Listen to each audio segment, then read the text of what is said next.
नमस्ते स्टूडेंट्स, आप सभी को मेरा प्यार भरा नमस्ते।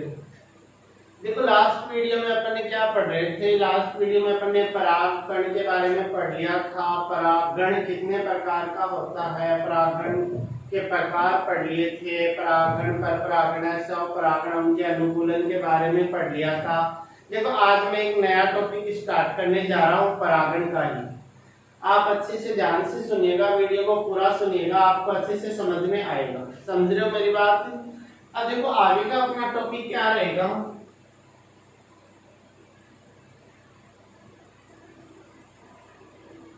क्या आप सीधा बोल सकते हो कि पर परागण की विधियां, पर परागण की विधियां, या फिर आप परागण के कारक भी बोल सकते हो। आप इनको समझ रहे हो मेरी बात? अपना टॉपिक क्या रहेगा, परागण की विधियां, परागण के कारक। की परागण कौन कौन से कारक हैं जो परागण की क्रिया में पार्टिसिपेट करते हैं। समझ रहे हो मेरी बात? अब देखो, परागण की बात करें तो देखो सीधी सी बात होती है कि या तो जो भी परागकण है परागकोश में थे, या तो परागकोश का स्फुटन होगा परिपक्व होने के बाद, या तो परागकण हवा के साथ उड़ के जाएंगे, या कोई कीट पतंगा उनके ऊपर बैठेगा आके तो उसके माध्यम से दूसरे पे जाएंगे, या कोई जलीय पदार्थ तो पानी में बह के जाएंगे। समझ रहे हो मेरी बात? तो परागकणों को बढ़ती कागज पर ले जाने के लिए जो कारक भाग ले रहे हैं उनको बोलते हैं परागण के कारक या परागण की विधियां। अब या तो वो वायु के द्वारा जा सकते हैं, या फिर पानी के द्वारा जा सकते हैं, या कोई पक्षी है उसके द्वारा जा सकते हैं, या फिर कोई कीट है मधुमक्खी है उसके द्वारा जा सकते हैं, या फिर चमगादड़ वगैरह होते हैं रात्रिचर प्राणी उनके द्वारा जा सकते हैं। तो देखो, कीट है, पक्षी है, चमगादड़ है, ये सब तो क्या है, जीव है। क्या है? जीव। ये सब तो है जीव। और जैसे वायु है, पानी है, ये क्या निर्जीव है, तो आप इनको अजीव भी बोल सकते हो। तो अजीव का मतलब ये तो अजीवीय कारक हो गए। कौन से कारक हो गए? अजीवीय कारक, और एक होते हैं जीवीय कारक। तो परागण की क्रिया में पार्टिसिपेट करने वाले कारकों को कितने भागों में बांटा जाता है? दो भागों में बांटा जाता है कि या तो वो कारक अजीवीय होंगे यानी निर्जीव होंगे, या फिर वो कारक क्या हो सकते हैं, सजीव जीवीय हो सकते हैं। समझ रहे हो मेरी बात? या तो वो अजीवी हो सकते हैं या जीवी हो सकते हैं। अगर अजीवी की बात करें तो वायु के द्वारा भी परागण हो सकता है, जल द्वारा भी परागण हो सकता है। समझ रहे हो मेरी बात? जीवीय की बात करें तो या तो कीट के द्वारा हो सकता है, कीट पतंगे होते हैं छोटे उनके द्वारा हो सकता है, या फिर पक्षियों के द्वारा हो सकता है, या फिर चमगादड़ द्वारा हो सकता है परागण। समझ रहे हो मेरी बात? तो ये तो होते हैं जीवीय कारक तीनों, और ये होते हैं अजीवीय कारक। तो आप सीधा सा बोल सकते हो कि पेड़ पौधों में होने वाली जो परागण की क्रिया है, उस परागण की क्रिया में जो कारक भाग लेते हैं उनको दो भागों में बांटा है, एक तो अजीवीय कारक और एक जीवीय कारक। अब अजीवीय और जीवीय की बात करें तो अजीवीय कारकों के द्वारा तो परागण की क्रिया क्या होती है, कम हो पाती है, और जीवीय कारकों के द्वारा परागण की क्रिया अधिक होती है। कि ज्यादा मात्रा में जीवीय कारकों के द्वारा परागण होता है और अजीवीय कारकों द्वारा कम मात्रा में होता है। अब देखो, दूसरी बात ये भी आती है कि या तो वो परागकण हवा के द्वारा उड़ करके वर्ती कागज पे गिरे, या तो वो हवा के द्वारा उड़कर के वर्ती कागज पे गिरे, या पानी के द्वारा बह के वर्ती कागज पे गिरे। समझ रहे हो मेरी बात? तो ये एक संभावना होती है कि मानो यहाँ से कोई परागकण उड़ के जा रहा है। अब जरूरी तो नहीं कि वो वर्ती कागज पे जाएगा, हो सकता है कि वो वर्ती कागज से पहले गिर जाए, हो सकता है वो वर्ती कागज के आगे जाके गिर जाए, और ये भी हो सकता है कि वो वर्ती कागज पे भी गिर सकता है। ऐसे पानी में हो सकता है कि वर्ती कागज पे जा भी सकता है और हवा पानी के बहाव के साथ दूसरी दिशा में भी जा सकता है। इसका मतलब है कि अजीवीय कारकों के द्वारा जो भी परागण की क्रिया होती है वो एक संयोग होता है। क्या होता है?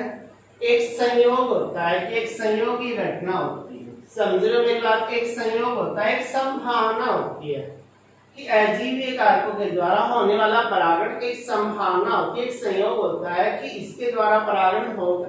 पराग जो कण है वो वर्ती कागज पे जा भी सकते हैं और नहीं भी जा सकते हैं।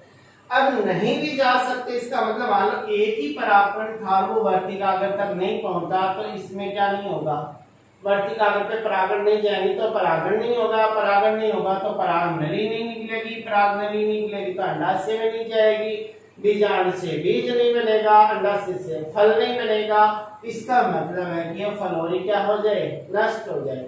तो इसको बचाने के लिए परागण की क्रिया को संपन्न करने के लिए पेड़ पौधों में जो पराग जो कण बनते हैं ना, ये परागकण क्या बनते हैं?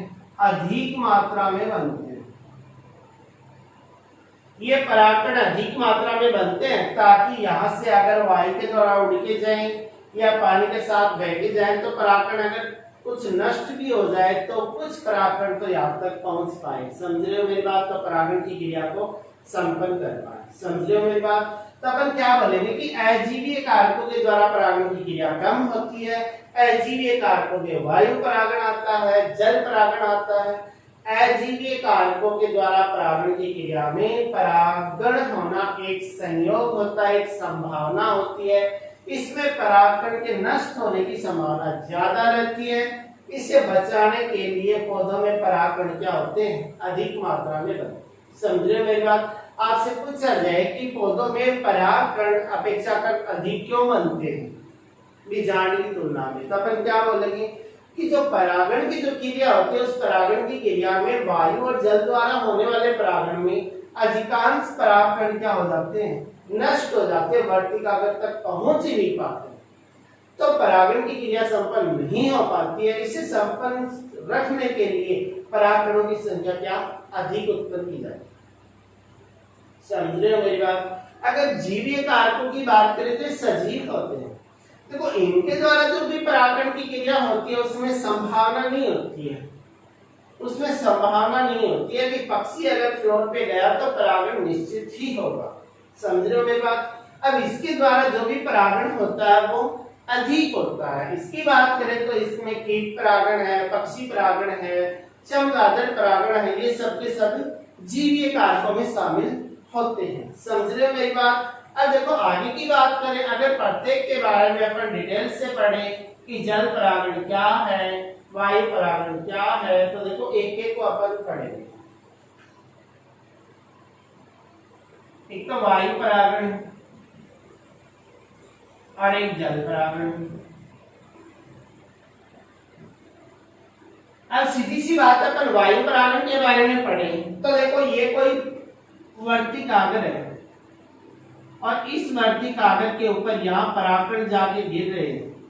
अगर वो परागकण वायु के साथ उड़ करके ये परागकोश है, इस परागकोश से ये परागकण वायु के द्वारा अगर वर्ती कागज पे जा रहे हैं तो इस परागण को क्या कहा जाता है? वायु परागण। तो आप इसी बात को परिभाषा के रूप में लिखो कि वायु परागण क्या है? यदि परागकोश से परागकण निकलकर वायु के माध्यम से वर्ती कागज पे जाते हैं तो होने वाला परागण क्या होगा? वायु परागण होगा। समझ रहे हो मेरी बात? अब देखो आगे की बात करें तो वायु परागण में कौन से कारक भाग लेते हैं? एक अजीवीय कारकों द्वारा होता है। वायु परागण किनके द्वारा होता है? अजीवीय कारकों के द्वारा होता है। अब देखो तीसरी बात ये भी आती है, आप ये भी बोल सकते हो अगर वायु के द्वारा परागकण वहां जा रहे हैं, अगर यहाँ पर उत्पन्न होने वाले परागकण भारी होते हैं, मान लो 2 किलो 3 किलो का कोई परागकण होता तो वो वायु के साथ उड़ के जा सकता था क्या? नहीं ना। इसका मतलब है कि यहाँ अगर परागकण क्या होंगे? हल्के होंगे, छोटे होंगे और चिपचिपाहट रहित होंगे। अगर चिपचिपाहट होगी तो वो उड़ के नहीं जाएंगे, चिपक ही जाएंगे यही। तो वो चिपचिपाहट रहित भी होते हैं, छोटे भी होते हैं और हल्के भी होते हैं। समझ रहे हो मेरी बात? तो यहाँ उत्पन्न होने वाले परागकण क्या होते हैं, हल्के होते हैं, छोटे होते हैं और चिपचिपाहट रहित होते हैं, ताकि वो वायु के साथ उड़ के आसानी से पहुंच जाए। समझ रहे हो मेरी बात। अब देखो आगे की बात करें, आपसे पूछ ले कि वायु परागण द्वारा होने वाले परागण में परागकण कैसे होते हैं, छोटे होते हैं, हल्के होते हैं, चिपचिपाहट रहित होते हैं। अब देखो आगे की बात करें तो जो वायु के द्वारा जो भी परागण होगा उसमें जो परागकोश है, जो वर्तिकाग्र है, उनके ऊपर क्या नहीं पाया जाता, आवरण नहीं पाया जाता। ये हमेशा क्या रहते हैं, खुले रहते हैं, ताकि हवा में उड़ के यहाँ तक गिर जाए। समझ गए मेरी बात। तो वायु परागण में जो परागकोश है, वर्तिकाग्र है, उनपे क्या नहीं होता, आवरण नहीं होता, ताकि परागण की क्रिया हो सके। अब तीसरी बात अगर अपन देखें तो इन पादपों की जो वर्तिकाग्र होती है ना, उस वर्तिकाग्र पे तो क्या पाए जाते हैं, सामान्यतः रोमिल होती है। इनकी जो वर्तिकाग्र होती है वो सामान्यतः क्या होती है, रोमिल होती है। छोटे छोटे रोम समान संरचनाएं होती हैं, जिसे घास होता है उनपे रोमिल होती है। अब रोमिल है तो परागकण उड़ के जा रहे तो हवा के द्वारा उड़ के जा रहे, तो इन रोमों में अटक के वो परागकण वर्तिकाग्र पे रह जाते हैं, ताकि परागण की क्रिया हो सके। समझ गए मेरी बात। तो इन पौधों की जो वर्तिकाग्र है, उस वर्तिकाग्र की विशेष आकृति होती है, वो पिच आकार की होती है। कैसी होती है, पिच होती है, ताकि वो परागकणों को क्या कर सके, खींच सके, परागण की क्रिया सुचारू कर सके। दूसरी बात ये होती है कि इनमें जो घास कुल के पौधे होते हैं ना, घास के पौधे, उन घासीय पादपों में क्या होती है कि जो वर्तिकाग्र होती है वो हमेशा कैसी होगी, रोमिल होती है, कि इस पे रोम होते हैं। जैसे ही परागकण उड़ के जाएंगे तो इन रोमों में अटक जाते हैं, ताकि परागण की क्रिया हो जाए। तो ये तो था वायु परागण। तो वायु परागण के बारे में अपन ने क्या पढ़ा कि परागकोश से परागकण अगर वर्तिकाग्र पे वायु के माध्यम से जा रहे हैं तो होने वाला परागण क्या होगा, वायु परागण होगा। वायु परागण में अजीवीय कारक पार्टिसिपेट करते हैं। वायु परागण में जो परागकण होते हैं वो हल्के होते हैं, छोटे होते हैं, चिपचिपाहट रहित होते हैं। इनकी जो वर्तिकाग्र होती है वो पिच होती है। घासीय पादपों की वर्तिकाग्र होती है वो रोमिल होती है, ताकि परागकण उन रोमों में अटक करके परागण की क्रिया को सुचारू रूप से कर सके। समझ गए मेरी बात। अब देखो आगे की बात करें तो अपन पढ़ रहे जल परागण। अपना वायु परागण कंप्लीट हुआ, अब पढ़े अपन जल परागण।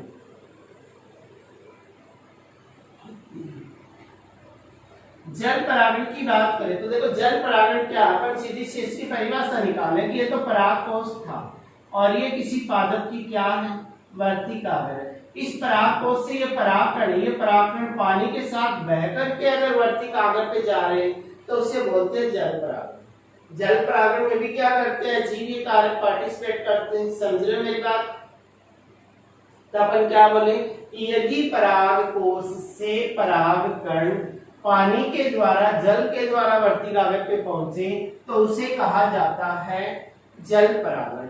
इस जल परागण में अजीवीय कारक भाग लेते हैं, क्योंकि अजीवीय कारकों का ही टाइप है। अब देखो आगे की बात अगर अपन करें तो देखो जल परागण जो होता है वो जलीय पादपों में होता है। कौन से पादपों में होगा, जलीय पादपों में होगा। अब जलीय पादप भी देखो तीन प्रकार के हो सकते हैं। ये एक तो जलीय पादप वो होते हैं, ये पानी, इस पानी के अंदर यहाँ हो, ये वर्तिकाग्र हो, ये परागकोश हो, इस प्रकार से पानी के अंदर हो। एक जलीय पादप ऐसे होते हैं कि जिनकी वर्तिकाग्र जो होती है वो पानी की सतह पर होती है, इस प्रकार से। और एक जलीय पादप वो भी होते हैं जिनके जो पौधे होते हैं ना, वो पानी की सतह पर इस प्रकार से तैरते रहते हैं। एक तो पानी के अंदर पूर्ण रूप से डूबा हुआ है, एक पानी की सतह तक हो, या फिर पानी के ऊपर हो। समझ गए। अब तीन कंडीशन बनती है। अब देखो यहाँ डूबा हुआ, इसे तो बोलते हैं अधिजल परागण, सॉरी अधोजल परागण, अधोजल परागण। अगर पानी की सतह पर है तो इसे बोला जाता है अधिजल परागण।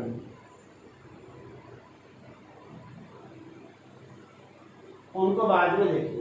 अब देखो बात ये है कि जो जल परागण होता है वो भी दो टाइप का होता है। एक होता है अधोजल परागण और एक होता है अधिजल परागण। अधोजल परागण क्या है कि अगर पौधे की जो वर्ती कागर है वो पूर्ण रूप से पानी के अंदर ही डूबी हुई है और पानी के अंदर ही उसमें क्या हो, परागण की क्रिया हो, तो उसे बोला जाता है अधोजल परागण। कि वर्ती कागर पूर्ण रूप से पानी में डूबी हो, पानी के अंदर ही क्या हो, परागण हो, अधोजल परागण। अधिजल परागण क्या है कि इन पादपों की जो वर्ती कागर वो पानी की सतह पर है, तो पानी की सतह के ऊपर अगर परागण की क्रिया हो रही है तो उसे बोलते हैं अधिजल परागण। अब इन पौधों की विशेषता क्या होती है कि इन पौधों की जो वर्ती कागर होती है ना, वो एक डंठल के समान संरचना के द्वारा, वो एक डंठल के समान संरचना ये वृद्धि करके इस वर्ती कागर को पानी की सतह तक ले आती है, पानी की सतह तक वर्ती कागर को ले आती है और पानी की सतह पर आने के बाद पौधे के जो परागकण वो पानी में छुप जाएंगे और पानी के साथ वो तैर के कहा आ जाएंगे, सतह पर आ जाएंगे और पानी में बहते हुए वर्ती कागर पे आ जाएंगे और परागण की क्रिया संपन्न हो जाएगी। समझ गए मेरी बात? तो पानी की सतह पे होता है परागण, तो अधिजल परागण। इन पादपों में क्या होगा कि एक डंठल नुमा संरचना निकलती है जो वृद्धि करके वर्ती कागर को कहाँ ले आती है, सतह पर ले आती है और सतह पर परागण की क्रिया हो जाती है। समझ गए मेरी बात? अब देखो तीसरी बात ये आती है कि वे पौधे जो पानी की सतह के ऊपर तैरते रहते हैं, पानी की सतह के ऊपर है, तो ये तो है नहीं कि यहाँ पर परागकण पड़ा है वो उछल करके यहाँ वर्ती कागर पे गिर जाएगा, है क्या कुछ ऐसा? या फिर पानी इस परागण को यहाँ पहुंचाना है, चल में पानी धक्का लगाएगा कि मैं धक्का लगाता हूँ तो उछलना, पानी में धक्का लगाया यहाँ गिर गया है, होता है कुछ ऐसा? नहीं होता है। तो ऐसे पादप जो पानी की सतह के ऊपर होते हैं, जैसे जल कुंभी होता है, वाटर लिली, तो उन पादपों में क्या होता है कि वो पादप पानी की सतह से क्या होंगे, ऊपर होंगे।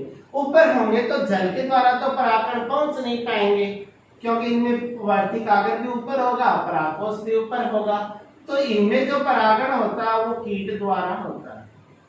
किसके द्वारा होगा? कीटों द्वारा होगा कि कीट जो होते हैं वो इनकी वर्ती कागर परागकोश पे बैठेंगे और वही वर्ती कागर पे जाएंगे और परागण की क्रिया को संपन्न करेंगे। तो आपसे पूछ लिया जाता है कि पानी की सतह के ऊपर तैरने वाले पादपों में परागण होता है, कौन सा परागण होता है? जल परागण नहीं होगा, कौन सा होगा? कीट परागण होता है। फिर पूछ ले क्यों होता है? मतलब ये पौधे पानी की सतह के ऊपर तैरते रहते हैं, पानी में डूबे हुए नहीं होते हैं, इसलिए इनके परागण पानी द्वारा नहीं पहुंचेंगे। जब कोई कीट पतंगा इनके पुष्प पे बैठता है तो परागण की क्रिया संपन्न होती है। इसका एग्जाम्पल पूछा जाए तो वाटर लिली है। आपसे पूछ ले वाटर जो लिली है उसमें परागण कौन किस प्रकार का होता है, तो आप क्या बोलोगे? कीट परागण होता है। अब देखो कि कुछ पौधे और भी होते हैं, जैसे शैवाल है, एल्गी बोलते हैं जिसे, ब्रायोफाइटा है,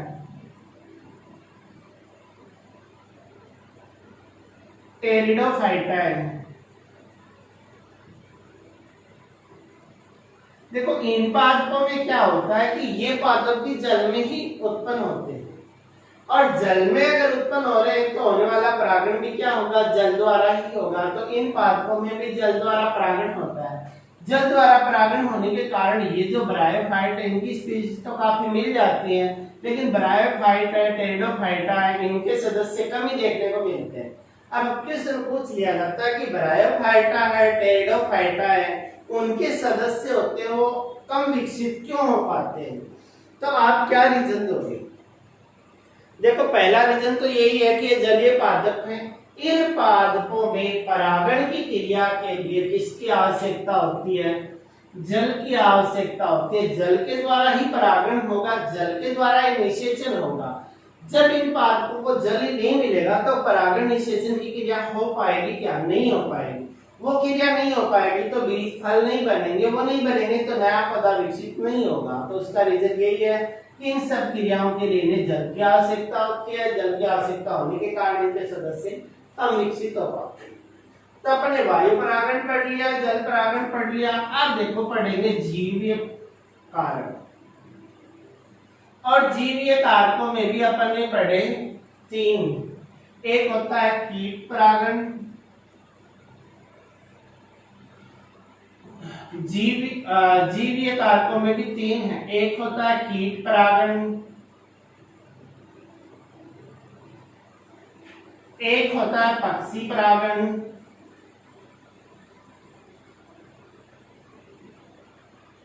और एक होता है चमगादड़ परागण।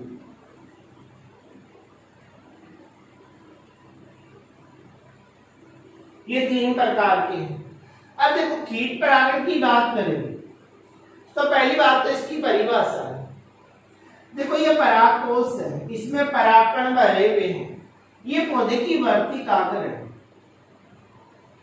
अगर ये परागकण यहां से निकल के वर्ती कागज के ऊपर अगर कीटों के माध्यम से जा रहे हैं तो होने वाले परागण को कहा जाता है कीट परागण। समझ रहे हो मेरी बात? तो आपसे पूछे कीट परागण किसे कहते हैं कि परागकोश से परागकण वर्ती कागज पर यदि कीटों के माध्यम से जाएं तो होने वाला परागण क्या होगा?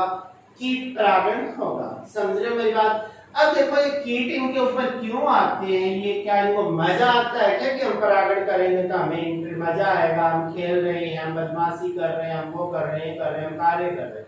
ऐसा देखो कुछ भी नहीं है, इनका भी एक स्वार्थ छिपा हुआ है। इस स्वार्थ क्या होता है कि ये जो पौधे होते हैं ना, इनके जो पुष्प होते हैं वो पुष्प, पहली बात तो ये होती है कि इनके पुष्प होते हैं वो रंगीन होते हैं, अलग अलग कलर के होते हैं। उन कलर के कारण कीट पतंगे इनकी ओर क्या होंगे? आकर्षित होंगे। दूसरी बात है कि गंध आती है इनमें। ये पुष्प कैसे होते हैं? गंध युक्त होते हैं, स्मेल आती है, गंध आती है, खुशबू आती है, तो गंध युक्त होते हैं। और तीसरी बात ये होती है कि इनमें क्या पाया जाता है? मकरंद पाया जाता है, मीठा रस।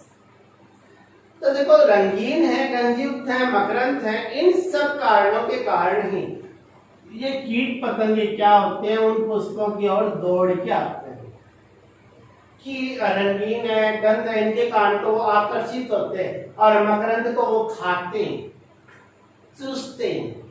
तो इसके कारण उनको मकरंद मिल रहा है, इनके लिए वो आकर्षित हो रहे हैं कि ये कोई रंगीन पार्ट है, इसमें गंध आ रही है, हमें मकरंद मिलेगा। तो वो क्या करते हैं? उस पे बैठते हैं। और जब वो कीट बैठता है, मान लो वो परागकोश पे बैठ गया, तो ये परागकण उसके पैरों पे चिपक जाएंगे या पंखों पे चिपक जाएंगे। और जब वही कीट उड़ करके इसकी वर्ती कागज पे मान लो बैठ गया, तो वो पैरों पे चिपके थे या पंखों पे चिपके थे, वो परागकण कहाँ गिर जाएंगे? वर्ती कागज पे गिर जाएंगे। और वर्ती कागज पे गिरेंगे तो कौन सी क्रिया होगी? परागण की क्रिया होगी। तो उस परागण को कहा जाता है कीट परागण। समझ गए मेरी बात? अब देखो पूछे कीट परागण क्या है कि परागकोश से परागकण यदि वर्ती कागज पर कीटों के माध्यम से जा रहे तो होने वाला परागण कीट परागण होगा। कीट परागण में क्या होता है कि इन पौधों के पुष्प रंगीन होते हैं, गंध युक्त होते हैं, मकरंद पाया जाता है, तो इनके कारण आकर्षित होते हैं। मकरंद खाने के लिए वो कीट क्या करते हैं? पुष्प की ओर आकर्षित होंगे। और जब वो आकर्षित होंगे, पुष्प पे बैठेंगे तो परागकण चिपक जाएंगे और वही कीट जब उसी पुष्प की वर्ती कागज पे बैठे या उसी जाति के दूसरे पुष्प की वर्ती कागज पे बैठे या दूसरे पौधे की वर्ती कागज पे बैठे तो परागण की क्रिया हो जाएगी, वो परागण वहां गिर जाएंगे। समझ गए मेरी बात? तो ये हुआ अपना कीट परागण। अब देखो आगे की बात करें, अगला अपना होता है पक्षी परागण। कौन सा परागण होगा? पक्षी परागण। देखो पक्षी परागण क्या है कि ये परागकोश है और ये वर्ती कागर है। अगर ये परागकण यहां से निकल के यहां तक यदि पक्षी के माध्यम से हो रहा है तो अपन क्या बोलेंगे? पक्षी परागण बोलेंगे। तो पक्षी परागण किसे कहोगे? कि परागकोश से परागकण पक्षियों के माध्यम से वर्ती कागज पे गिरे तो होने वाला परागण क्या होगा? पक्षी परागण होगा। अब देखो पक्षी भी ऐसा काम क्यों करेंगे? इनको कोई थोप रखा है क्या कि आपको ऐसा कुछ करना? नहीं। ये जो पुष्प होते हैं ना, पहली बात तो ये पुष्प क्या होते हैं? नलिकाकार होते हैं, इस प्रकार से ऐसे ये पुष्प नलिकाकार होते हैं। दूसरी बात ये कि इन पुष्पों में भी क्या होता है? रंग होता है, रंगीन होते हैं। कैसे होते हैं? रंगीन होते हैं। ये पुष्प होते हैं वो गंध युक्त होते हैं। और इन पुष्पों में पाया जाता है मकरंद। समझ रहे हो कि ये जो पुष्प नलिकाकार है, इस नलिका के अंदर मकरंद भरा हुआ है। ये पुष्प बाहर से रंगीन है, इसमें गंध है, तो इन कारणों से पक्षी इनकी ओर क्या होते हैं, आकर्षित होते हैं। और ये पक्षी इनके मकरंद को खाने के लिए जब अपनी चोंच को इसके अंदर घुसाते हैं तो इनकी चोंच पे ये परागकण चिपक जाते हैं। और ये पक्षी जब उड़ करके किसी दूसरे पुष्प पे बैठता है और फिर वो चोंच अंदर जाएगी तो वो परागकण उस पुष्प की वर्ती कागज पे गिर जाएंगे, और वर्ती कागज पे गिर जाएंगे तो पक्षियों के द्वारा परागण की क्रिया हो जाएगी। इसे बोलते हैं पक्षी परागण। अब अपना लास्ट पॉइंट आता है चमगादड़ परागण।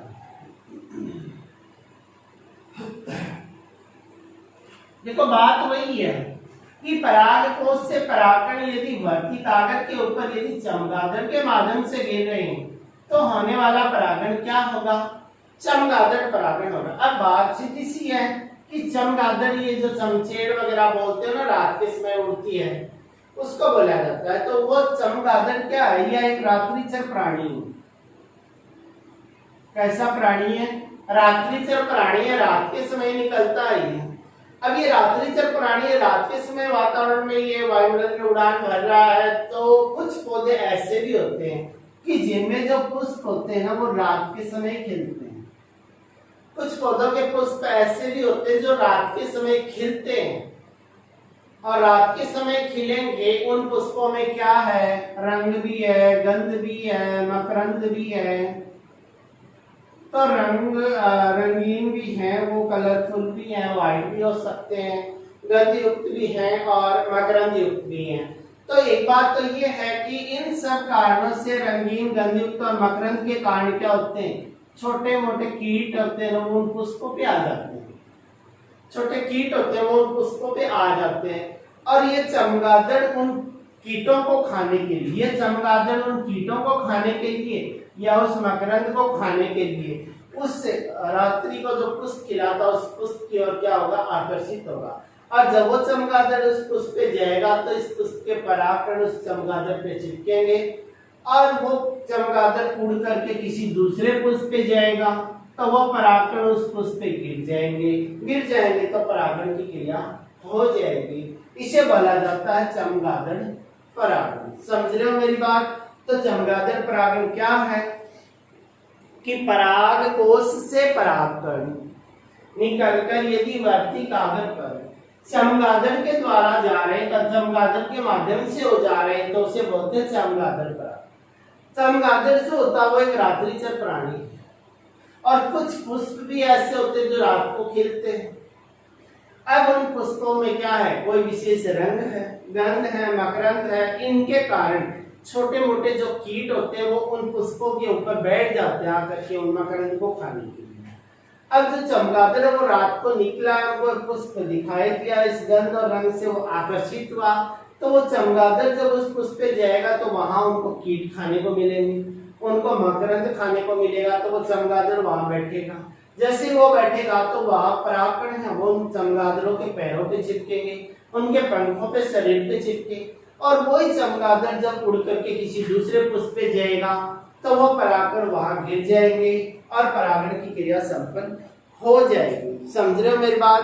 तो देखो इस प्रकार से ये परागण के कारक हैं, परागण की युक्तियां हैं, पर परागण की विधि भी बोल सकते हो आप। समझ गए मेरी बात। तो अपन ने मोटे तौर पे दो प्रकार पढ़े, एक अजीवीय कारक और जीवीय कारक। अजीवीय कारक अपने वायु परागण पढ़ा, जल परागण पढ़ा। जीवीय कारकों की बात करें तो इसमें आते हैं कीट परागण है, पक्षी परागण है, चमगादड़ परागण है, ये सब अपन ने पढ़ लिया। इसी के साथ अपना एक टॉपिक होता है फिनिश होता है, और नेक्स्ट टॉपिक अपन नेक्स्ट वीडियो में स्टार्ट करेंगे। अब समय हो गया आपसे विदाई लेने का। Okay bye.